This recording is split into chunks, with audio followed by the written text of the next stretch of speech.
With 2017's Justice League, most people like myself felt that DC had lost sight of what they intended the DCEU to become, and instead focused their efforts on box office receipts and quick merchandising.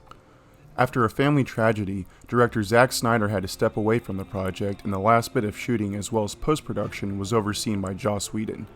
With the release of the original cut that was less than 2 hours altogether, Snyder's vision was scrapped as well as the goodwill of the community that DC had built. And thus fans felt lost and confused as to what the future of Batman, Superman, and the rest of the Justice League might hold. But then #release the Snyder Cut started trending, and WB took notice, with Snyder himself announcing last year that the Snyder Cut was going to happen and would be coming to HBO Max. The day has now finally arrived, and my thoughts are exactly this. Zack Snyder's Justice League is the definitive version of this film that fans deserved back in 2017. Understandably, I'm sure there was some hesitation to come back to a project that had meant so much to him, but Snyder outdoes himself in this 4-hour-long spectacle that leaves no stone unturned and no parademon uncrushed. Visually speaking, the film has Snyder's approach that, while over the top at times, feels poignant in a film of this magnitude. Attention to detail as well as color palette helps bring the viewer's eye to focus on things happening in the background as well as in the foreground. Coaxed with some great tunes from Tom Holkenborg, the composer, small scenes such as Diana's routine as an art director of a museum and Lois Lane's visitation to Superman's broken altar carry much more depth than I was expecting. With how these scenes are shot, the emotion early on in the film has a lot of weight to it, and Snyder doesn't let you forget that. In terms of action, Snyder brings his usual approach that we've all come to know and love.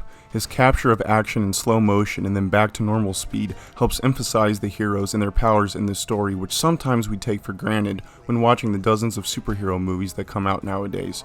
Snyder doesn't just want us to see the action, he wants us to experience it alongside the heroes of our story, and that goes a long way in my book when you're giving me a 4-hour film.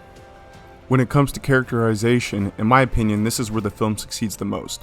In the original cut of Justice League, there wasn't nearly enough screen time nor acknowledgement for other members of the Justice League such as Cyborg or the Flash. In Snyder's cut, he knows that we, the audience, are being introduced to these characters for the first time and understands that it takes time to build their stories. This isn't just something you throw into the first half of the movie and call it quits. We see Cyborg's relationship with his father develop throughout the film and learn of their backstory in a way that feels earned rather than forced. The same goes for Barry Allen. There was a much deeper sense that the Flash was a loner and someone who's misunderstood and hides this using his witty one-liners. The Flash is probably the most scared out of any of our heroes, but he's uniting with the other meta-humans and persevering forward in a way that wasn't clear in the 2017 cut. There was also a much closer connection between Batman, Superman, and Wonder Woman. Because they were a big part of the previous film, Batman vs. Superman, most audiences were already familiar with their connections, but Snyder's cut helped to emphasize that more and show their relationship in a more dynamic way. Add Aquaman into the mix, and you essentially have the brutal nature of the old ways, Wonder Woman with Themyscira and Aquaman with Atlantis, against the heavy-hitting force of the new ways, Batman and Superman. This leads to more combative scenarios that seem more realistic within the context of this film. Now, I'll admit I'm a Zack Snyder fanboy, and I don't want to cover much more as to not spoil anything, including events or villains or other characters involved.